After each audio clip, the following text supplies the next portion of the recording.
అందరికీ నమస్తే. అందరు ఎట్లున్నారు? నేనైతే మంచిగున్నా. మన ఛానల్లో వీడియోలు పెట్టగా కొన్ని రోజులే అవుతుంది, క్షమించాలి. దానికి వివిధ కారణాలు ఉన్నా. మొట్టమొదటిసారిగా తెలంగాణ రాష్ట్రం నుంచి ఒడిశా రాష్ట్రానికి పోవడం జరిగింది. మీరందరూ తమ్నేల్ చూసే ఉంటారు, పూరి జగన్నాథుడి ఆలయం చరిత్ర. నిజంగా ఈ ఆలయం ఒక అద్భుతమైన చెప్పాలి. ఈ ఆలయం సుమారు 2 నుంచి 3 కిలోమీటర్ల దూరంలో సముద్రానికి అతి దగ్గరలో ఉన్న గర్భాలయంలోకి అడుగు పెట్టగానే అసలు సౌండ్స్ అసలు ఏమి వినబడు, పిన్ డ్రాప్ సైలెన్స్ అసలు సౌండే వినబడు. అలానే కాకుండా ఈ ఆలయం పైన ఉన్న నీలచక్రము ఏ దిక్కు నుంచి చూసినా అంటే మన దిక్కే చూసినట్టు కనబడుతూ ఉంటుంది. ఖచ్చితంగా ఈ ఆలయం గురించి తెలుసుకోవాల్సిన మరో విశిష్టత ఏంటంటే ప్రతిరోజు సాయంత్రము 5 గంటలకు ఆ జెండాను ఖచ్చితంగా, అంటే నీకు ఎన్ని తుఫాన్లు అయినా రాని ఆ జెండాను ఖచ్చితంగా మారుస్తూ ఉంటారు. జెండా 800 సంవత్సరాలుగా మారుస్తూనే ఉన్నారు. అయితే దీనికి ఒక చరిత్ర ఉంది, దాని గురించి తర్వాత తెలుసుకుందాం. ఈ పూరి జగన్నాథుడు అనగానే రథయాత్ర చాలా విశిష్టత కనబరుస్తూ ఉంటుంది.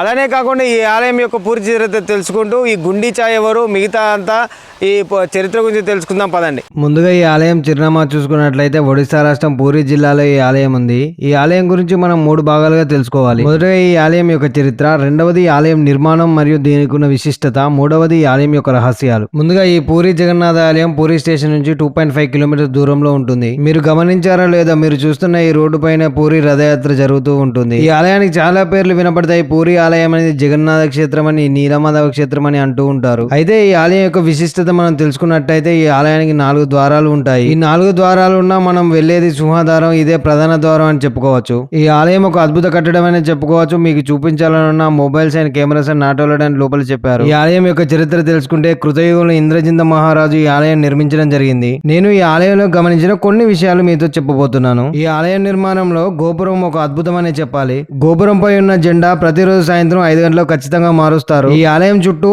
10కి ఎక్కువ ఉపాలయాలు ఉండడం ఈ ఆలయం యొక్క విశిష్టత.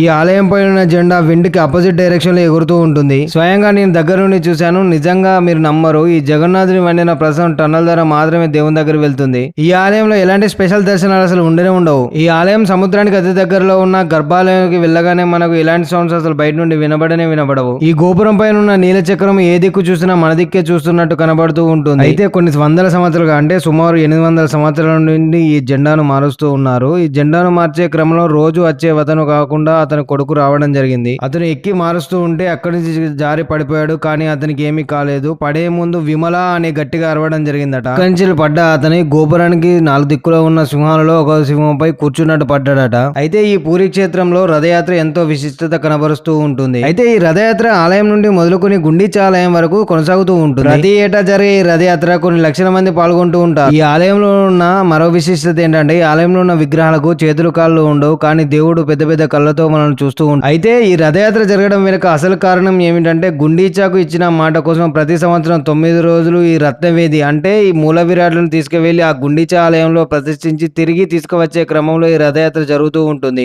అయితే ఈ ఆలయం చుట్టూ ఉన్న 5 తీర్థాలను పంచతీర్థాలు అంటారు. అవి రోహిణి తీర్థ, ఇంద్రతీర్థ, మార్కండేయ తీర్థ, శ్వేతగంగ తీర్థ, 5వది సముద్రము. ఇదండి ఈ పూరి ఆలయం యొక్క పూర్తి విశిష్టత. మనకి ఇన్స్టాగ్రామ్ లో కూడా పేజీ ఉంది, అక్కడికి వెళ్ళి ఫాలో చేయండి. మరొక పురాతన వీడియోతో మళ్ళీ మీ ముందు వస్తాను. మీ కిట్టు లోకల్ బాయ్.